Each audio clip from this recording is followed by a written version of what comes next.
Hi again, everybody. This is Ray with Moss Pawn and Gun and Iraq Veteran 8888. We've got an install video for you today. One of the new mounts from Rock Solid Industries. This is going to be their M-24 rail. It is a very nice unit. It allows you to mount multiple items on the rail if you need to. Say if you're going to be using a night vision optic, you can put that forward and you can have your scope behind it. It also has a number of accessory points that can be added to it. Different types of rails, straight rail segment that goes on the side with a good amount of offset.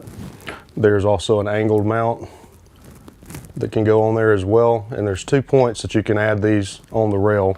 As you can see, they're drilled here on both sides. These allow you to put any number of items, say a laser designator, maybe you've got a infrared laser and a laser designator that you wanted to use for night shooting, but it allows you to do all that and makes for one heck of a solid mount. This unit mounts similar to the other Rock Solids. You've got your 2 mounting points here in the top of the receiver. You've got the mount that goes through the side of the receiver in the stripper clip guide point. And now you've also got a forward segment that is going to lay into the rear sight base, and you will fit that to this particular point and then cross drill it and put a hard pin through it. Once that's set, you've got one solid mount. There's no doubt about it. Now we're going to start on this mount and show you how it's all installed. All right, well, the rifle we have here is a customer's rifle that he sent in. He's also got one of the nice Bluegrass custom stocks on it. These are very well made. They're made from walnut, and they've got some rosewood highlights on them. You got adjustable cheek riser, adjustable heel, and you can even get custom lengths of pull. I do believe they offer custom barrel channels as well, and they're very reasonably priced. You should check them out. They're on the same website as the Rock Solid, or you can look directly at Bluegrass custom stocks. We're going to go ahead and pop this apart and check the rifle's action to make sure that everything is suitable for the mounting. One thing with this particular mount we have to keep in mind is that with some Mosins, you may have noticed if you've looked at a lot of them, that when the barrels are screwed in, oftentimes the sight bases don't always align properly, especially if you check the bottom of the action where it's flat in relation to the clock position of the rear sight base. If that's particularly far off, you're going to have to do some adjustments to this particular mount, namely narrowing that front pad somewhat to make up for the difference in the clock position of the sight. If it's too far off, it's probably not going to be a great candidate for this type of mount. So check that thoroughly before you start drilling holes in someone's gun, and just be sure that everything is good and straight. Also, making sure that the top of the action is as close as possible to parallel with the bore axis is a good idea as well. And we generally set that up on the milling machine, level it out, and that'll probably be a little different portion for another video, but we're going to do that with this gun, and we'll strip it apart and start getting holes drilled in it and get that mount put on. All right, we've got our action all stripped down and ready for the mount. I'm going to show you my layout for checking the parallelness of the bore and the top of the action. The way we generally set that up is we'll put the mount in place, make sure that it's getting good contact to the top of the receiver. Now with it set up like so, you can see that there's a decent amount of tilt, but there is a jack screw point that's put here in the front of the mount so that you can level that out.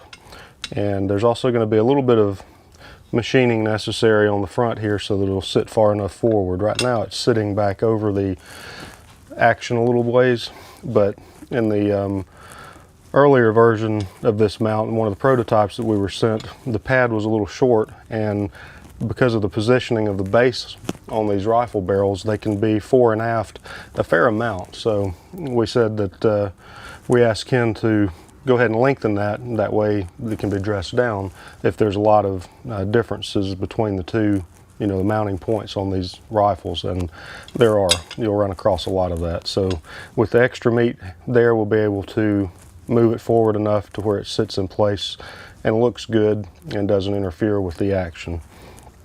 When I'm setting these up to level them, what I do is I put a bore sighter in the barrel.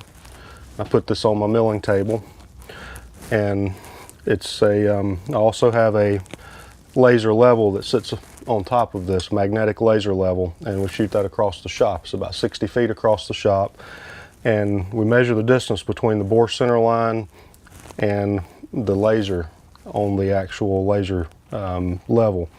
That measurement displayed across 60 feet, just a small amount of difference can be easily seen, and you can measure that against the wall at the other side of the shop.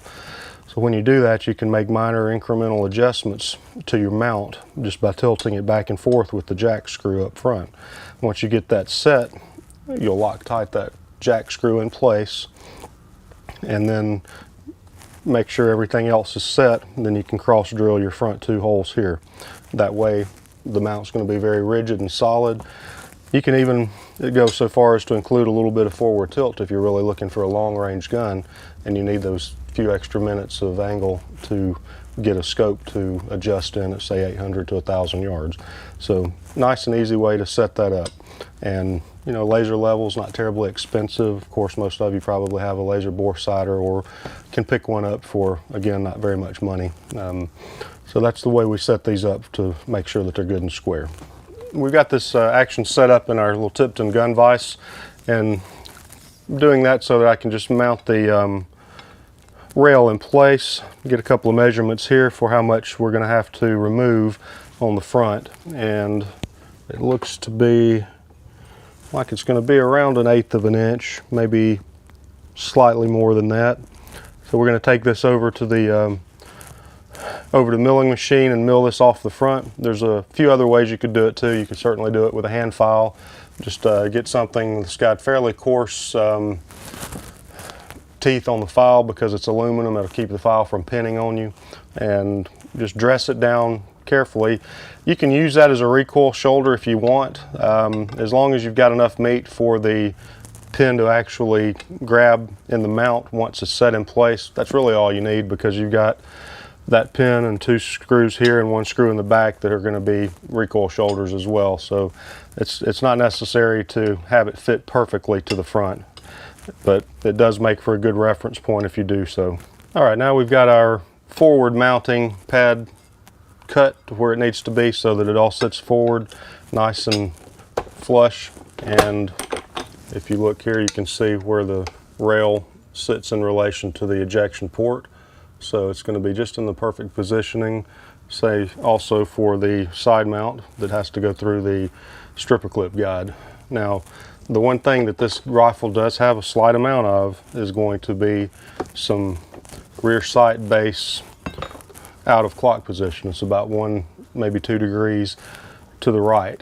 So we're going to have to do a little bit of pad adjustment on this so that the rail doesn't sit askew on the rifle, but mainly it's just going to be a small amount taken off this left side so that it can be pushed back to the left ever so slightly.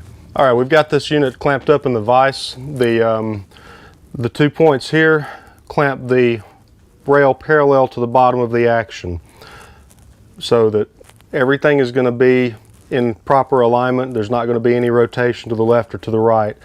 The bottom of the action is about the only flat point on the gun, and it's as close to being flat as the Russians make it. So we're going to use that as our reference point, and then transfer this hole over in the front. And that particular diameter, if you've got a number 9 transfer punch, that's what this is. And we're just going to lay that in there. It fits the hole nice and firmly. And once you get that in place, just take your hammer and give it a few light taps.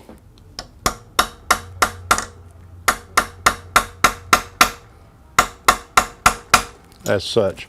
Now that'll transfer a good starting point for your drill, and once we get that set up like this, get it transferred over. Now we're going to take it out, take it over to the drill press and milling machine. You can even do this with a hand drill if you're very careful, but you need to make very sure that that drill, when it goes through, is perpendicular on both axes, or else you're going to have a cockeyed hole and you won't get as much holding power. All right, everybody, we've got the Mosin action set up in the drill press, and we've got the center bit already set up and centered on the action. All we need to do now is get the hole started with this, and then we can change that bit out and finish it out with the correct size. And we can also set this up to do your tapping operation with a little centering device. So we're going to go ahead and get this drilled. We've got a little bit of Tapmatic tri-cut cutting fluid from LPS. This is going to keep your bits from wearing out as quickly and make for a nice clean cut.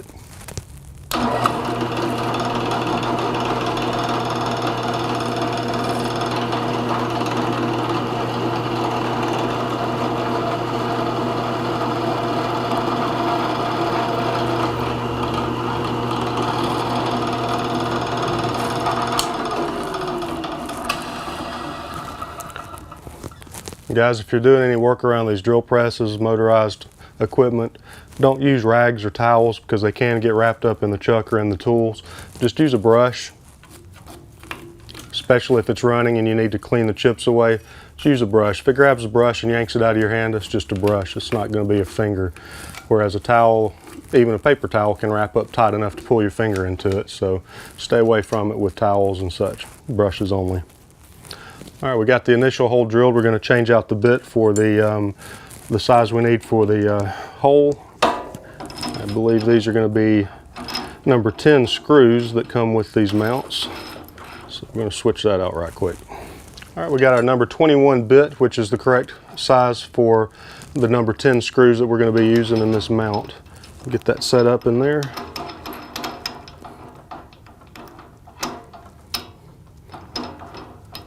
With this particular mount, these are through holes, so you don't have to worry about the depth.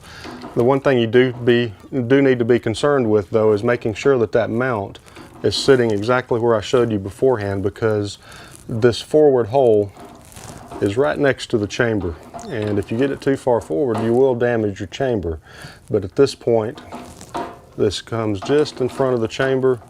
So just go ahead and punch on through. You won't have any problems. It'll make the tapping operation go along a little smoother too.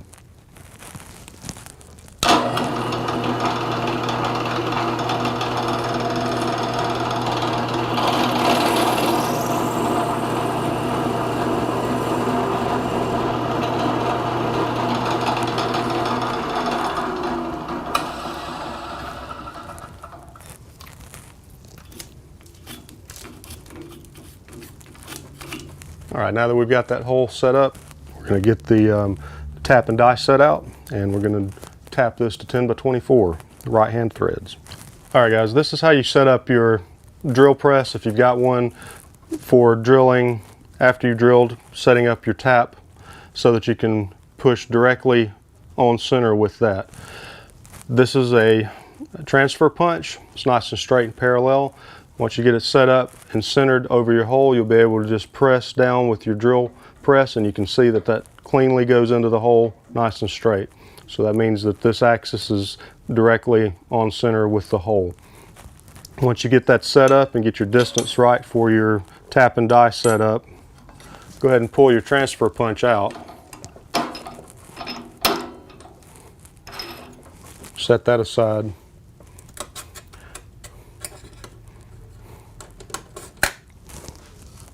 And we're going to put a short center in there, something that basically is just going to sit right in the center recess of your tap wrench. Almost all of these are going to have a setup just like that for doing that particular operation. So that way you see how it's going to sit in place, and then you can turn it by hand. You can't just put the tap itself in the drill chuck, because the tap's got to move down, and you can't control the downward movement easily as you turn it. So unless you've got a specialized arrangement, this is a very simple and easy way to set it up. All right, now that we've got everything aligned for our tap, we've got this small piece here that's got a ground taper on one end, nice parallel sides that you can put in your chuck. You can make that out of an old drill bit if you need to. Just take and cut it off, put the stub in your drill motor and run it against the belt sander. The point angle is not super critical, but if you can hold a 60 degrees, that's what this is 60 degrees. So makes it real easy to hold a good straight hole when you're tapping. Especially critical holes with small diameter taps and hard metals are very easy to break. I'm going to get that set there, be able to bring down a little bit of pressure like so. Now that's going to keep it perfectly aligned. Just going to put a few drops of cutting fluid on it, and the main thing you're going to do here is just to add a little bit of light pressure with the drill press quill. Not a lot, you can see I'm just using one finger, and we're not going to turn the machine on. If you want to be real careful about everything, you can actually unplug your machine, but definitely don't switch it on at this point. Just start your tap with a little light pressure on it like so.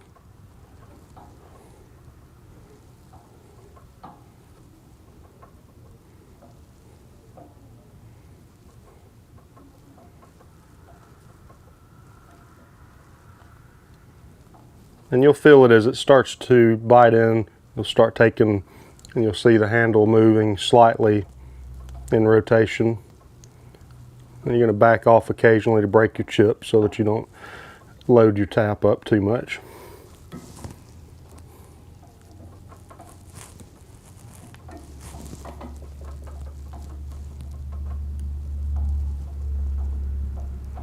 With these harder stills, you want to make sure that you use good sharp taps. Replace them regularly. Most of the time a good tap will get you about 10 or 12 holes, maybe a few more depending on the quality of the tap and the hardness of the material that you're trying to tap into. If you ever hear your tap squeak, it's time to replace it. That means it's getting dull. Always use a good lubricant on these, plenty of it. Doesn't hurt to use a little too much. Not enough is bad. All right, as you can see, we've gotten near the end of our hole here, just doing some real final cut through. Like I said, with the taps, they do wear out. I ended up having to change it about halfway through. It started to get a little sticky, and you definitely don't want it to stick because that's a sure sign it's going to snap a tooth off and damage a thread. So as you can see, it's turning nice and easy. That means it's all the way through, and you got, you know, a parallel hole with all your threads in it. So just going to back that out. What we're going to do then, after we get this cleaned up a little bit and blown off, we're going to go ahead and put the scope mount in place, screw it down, and then transfer the other two holes that are going to be drilled in the receiver. Matter of fact, what we're going to do is first transfer the rear hole and get that drilled in and set the mount in place with those two. Then we're going to check and make sure that there's no, undue amount of tilt. That way, if we need to, we can jack it up or down. If we need to shim it slightly or epoxy bed it in that position, we can do that. What we can do is set it up, get it level, put a little bit of epoxy bedding compound underneath, and then let everything set up before we drill our last hole, which is going to be the one that goes through the stripper clip guide. The jack screw up here is going to allow us to adjust that, and if we need to, like I said, put a little bedding compound, and that'll make sure everything's good and solid once it does get screwed down tight. Then we can cross drill the holes through a rear sight base and make sure that that never moves again. All right, as you can see, we got our first hole drilled. I'm going to do a little bit of chamfering on it just to get rid of the raised burr from the tap. Just got a little ball cutter here in the little drill motor. It's real easy to use. Cuts real nice and clean. Don't have to run it at a very high speed. Just rock it back and forth a little bit.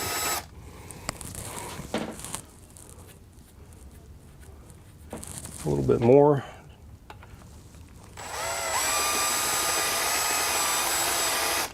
Definitely don't want a raised burr there holding your scope mount off.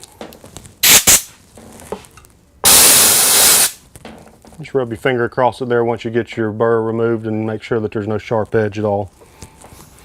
Right, make sure the top of the action's clean and there's no trash in there.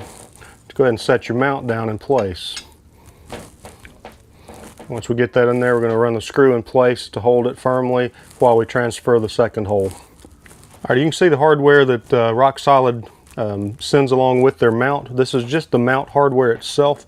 You've got the wrenches for tightening the screws. The 3 screws are a little bit longer than necessary, so once you get those set, you're going to have to trim them off.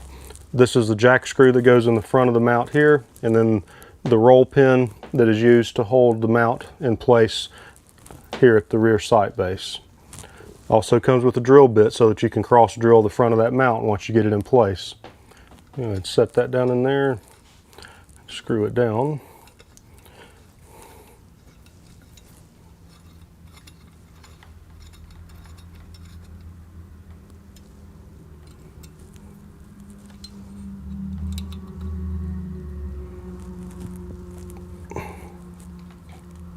Okay, doesn't have to be monkey tight at this point, just firm enough so that it's not going to move around when we transfer that second hole. Now we're going to grab our number 9 transfer punch. Grab right here. Go ahead and transfer over that second hole.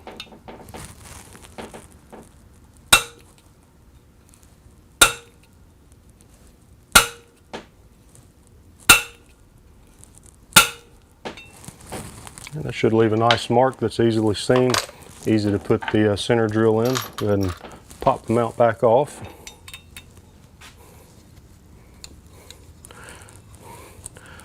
We're just going to go ahead and do the other hole just like we did the first one, so we'll save you from having to watch that since you've already seen it once before. We'll go ahead and get that done and move on to the next step after that. All right guys, we got the mount leveled up and the action leveled up. So with that being said, I've set up the 2 lasers here to see exactly where it's pointed, because this bore center axis may not be in line with the axis of these lasers. So we're going to check this out. The mount may need to be tilted up or down, and the way you do this is once you get your lasers set up and make sure that they're well centered, go ahead and turn them on. Alrighty, and what you can do is you can take a measurement,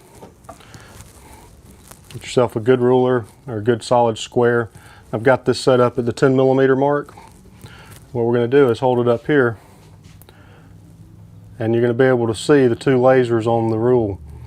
Bring that laser, the top one, to your 10 millimeter mark, and then take a look at where the other laser is hitting. All right, we're roughly at 55 millimeters. So that's going to be the distance between the bore axis and the axis of this laser on top, of the green laser. Now we're going to extrapolate that, knowing that we've already got this level on the wall over here, and see if there's any disparities between the 2. If there is, then that means that the mount's going to either need to be raised or lowered, tilted in whichever direction. So we're going to go down there and measure that now. As you can see, when you set the square rule up against that at the 10 millimeter mark, then you've got the red laser down there at 18 centimeters, or roughly 80 millimeters. So the difference between that is going to be 1, 2, 3, roughly 30 millimeters. So that means that the mount is going to need to be tilted downward towards the barrel slightly. So that means the rear of it's going to have to come up a little bit. We're going to use some shims to get that right so that the distance here is pretty close. You might even add a few extra millimeters of down tilt for it to have some extra range. So we're going to try to get it where it's going to be roughly at the same point, maybe down to 50 millimeters instead of 55, and that'll give you maybe a few degrees of forward tilt for a little bit of extra range. All right guys, I've got the wall set up over there with a small mark. It's going to be difficult to see at this point, but I put a small mark above the red laser but below the green one there to show me how much I need to move down so that we're at approximately 50 millimeters distance. I've loosened these 2 screws up ever so slightly so that there's a little bit of movement there. Now what I also have done is run the jack screw down to where it's touching inside the rear sight base. With that being said, you can adjust the jack screw up and down a little bit and it'll make this dot move. What we're going to do is basically loosen the jack screw up and put some firm downward pressure on the rail until the green laser comes in contact with the marker that I've set. All right, we've got that set just about exactly where I wanted it at 50 millimeters between the 2 points. So we're going to put some hydraulic Loctite in this screw so that it can wick itself into place and lock itself where it needs to be. Once we get that done, then we'll be able to mark our holes here in the front and there in the rear, and we'll have a base that's solidly mounted without any tension trying to bend it up or down in either direction. Once we get those two set and marked, then we're going to come back with a thin skim of epoxy and some release agent on the action, tighten everything down firmly, and we'll have one rock solid mount. As you can see, I've got my transfer punch set up to transfer that particular hole over. We're just going to give it a few light taps.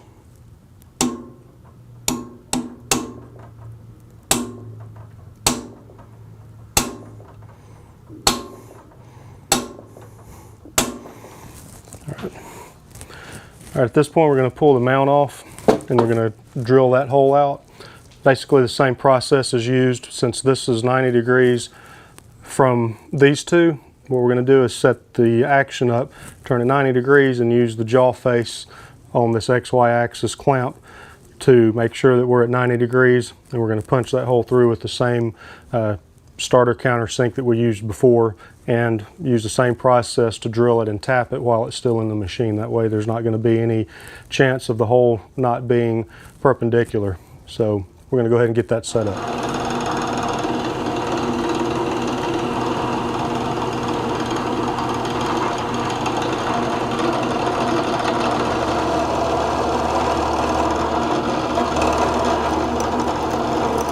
All right, now we've got our scope mount already reinstalled on the action.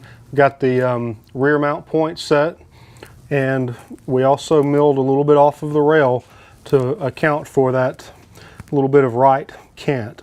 Now there's a little bit of play there that we can take up with shims if we need to, but what we're going to do now is go ahead and drill the hole for the roll pin, because the elevation is correct. We checked that again. That's why the laser is still on top of the rail, but it's in the perfect placement. So we're going to go ahead and put that in there. If we need to move it left and right a little bit before we put the epoxy on the mount, we can do that just by shimming this on either side. All right, we got our size number 31 bit for the roll pin that we're going to be pushing through here. We're going to start on one side, but only go about halfway through and then continue in from the other side.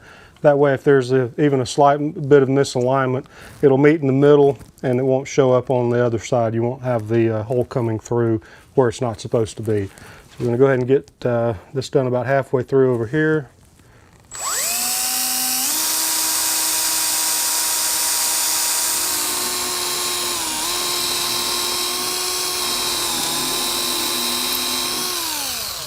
All right. That's pretty much all there is to it. All we need to do now is just to install the roll pin. But before we do that, we're going to go ahead and take the mount completely apart, degrease all of the holes, and we're going to trim our screws where they need to be trimmed up. These two in the top certainly going to have to be trimmed for the clearance on the inside for the bolt. The side screw needs a little bit of trimming as well, not too much. And then since we've already got our jack screws set and our hole drilled, once we get everything degreased and the screws shortened up, we're going to put a little small layer of epoxy under there, trim these shims up to keep things spaced correctly, and then lay a little bit of epoxy underneath that and let it set up overnight. Once it does that, that thing will be basically set and ready to go. And all right guys, we've got the action already pulled apart. The mount has been degreased and is sitting there waiting for me to finish mixing this steel bed. I'm going to be using some of the steel bed material from Brownells. It's a two-part 1-to-1 ratio. You got a dark and a light, and you just mix the two together until it's this gray consistency. And you've got a decent amount of working time, 15-20 minutes at least, before it becomes too hard to use. Now, what we're going to be doing here, we've got this mixed up the way I want it. Set that right there. Got our shims that we had before. What we're going to do is go ahead and put these in place on the mount. The shims will get trimmed after the epoxy sets, so we're going to go ahead and set those in place and put a little bit of epoxy between each of them that stuff will squeeze out when we clamp this down. So right up front, we're going to take a transfer punch and push through that hole. That will eliminate any chance of it moving up on the front end while this epoxy is setting up. And I'm going to need a number 31.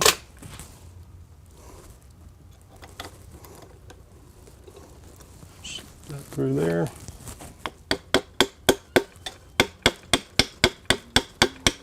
Okay, good solid fit there. I'm going to set our rear screw mount in place as well before we tighten anything else down.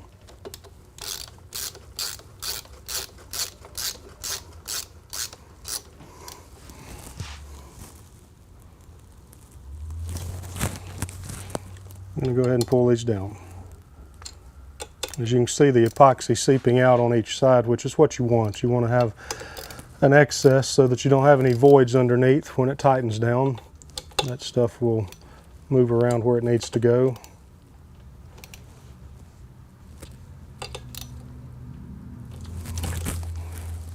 All right, at this point, we're just going to push these down a little bit so they don't adhere to the mount itself. We've got release agent underneath it, so it's not going to be a problem there. All right, just take a little bit of the excess off. And we're going to let this set up. It'll take it a few hours to get solid, but we're going to let it sit up overnight before we do any more to it.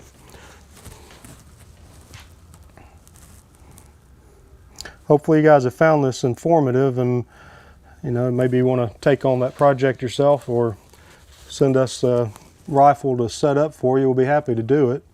This is probably the most involved of the scope mounting procedures, just because of the size of this mount and the length and everything. You really have to be sure that it's nice and straight, because you've got such a long rail that you're going to be putting optics on.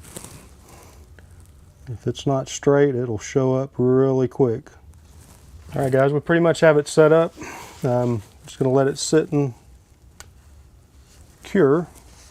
Come back, look at it tomorrow, and we'll show you the final product and everything once we get it pulled back apart, show you how the epoxy bedding looks once it's cured underneath there. But it'll make for a very solid arrangement. There's not going to be any voids, no chance of it moving around.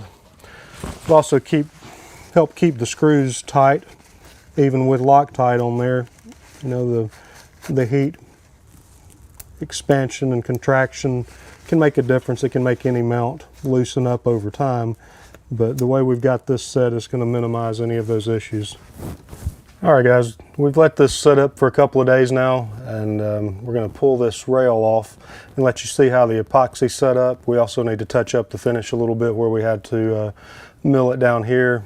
While it was sitting there, I set these two rails on the side, and they come with a variety. I think I showed you those earlier, but I've already got the screws pulled out and the pins out, so I'll just lift it off here and show you that it comes off nice and easy as long as you remember to put your release agent on there. If you look, you can see where the epoxy took a good set with the shims that we put in, filled in any voids on top of the receiver. You can even read the arsenal markings up here on the front of the barrel where it laid in place correctly. I'm going to go in here and I'm going to lightly trim these edges up just with a hand file, and then I'm going to Duracoat these areas after they're dressed up. At that point, we're just going to reassemble it and it will be finished. As far as dressing these edges up, I'm just going to use a light hand file, just kind of a finishing file, and just break off the edges here a little bit. Just makes it look a little cleaner when it's all said and done. All right, while we were letting our Duracoat set up on this rail, I went ahead and degreased all of my holes and the screws as well. I got to pull those out of the ultrasonic, and we're going to put this together, put a little bit of hydraulic Loctite on the screws because the customer wants this to be pretty much permanent installation. Let me grab those screws and we'll have right at it. All right, we got our screws out of the ultrasonic and they're clean and dry. We're going to go ahead and set the rail in place. I've already got my roll pin started on that right side. I'm going to lay it down in there like so. And I'm going to go ahead and put a little Loctite on our screws. All right, we got our screws set in with the red hydraulic Loctite. We're going to come back with the fat wrench from Wheeler and torque these down to 35 inch-pounds. And I'll run that on up. If you have one of these, make sure that you store it with the spring tension off, because it will take a set over time. So we'll just get that set there. Switch our bits out. And before we get too tight with these, we're going to go ahead and set our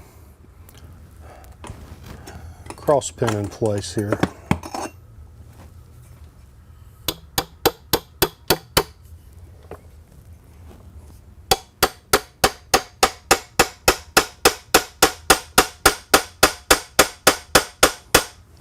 All right guys, we just wanted to show you an overall finished product here with the rock solid M-24 mount, and also with the Bluegrass Custom stock that goes with this rifle.